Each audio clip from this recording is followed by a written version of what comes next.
Kaibigan, binigyan tayo ng Diyos ng mga mata, hindi para manghusga at manginsulto sa ating kapwa, kundi para makita ang kasalukuyang sitwasyon na nangyayari sa ating bansa. Bibig para hindi magmura, kundi magsalita at sumigaw at maging busis para sa katotohanan. Mga kamay para hindi magparusa at manakit, kundi abot kamay na pagtulong sa ating kapwa. Mga taingang hindi manhid at nagbibingi-bingihan para hindi marinig ang pagdaing at hinagpis ng karamihan.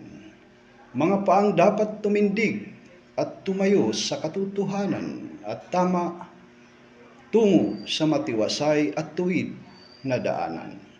Ang lahat ng ito ay libreng kaloob ng Diyos upang tayo'y manimbang sa kung ano ang tama at mali. Ikaw, bilang Pilipino, nasaan ang prinsipyo't paninindigan mo para sa bayang mahal mo? Isang mapagpalang araw, mga idols.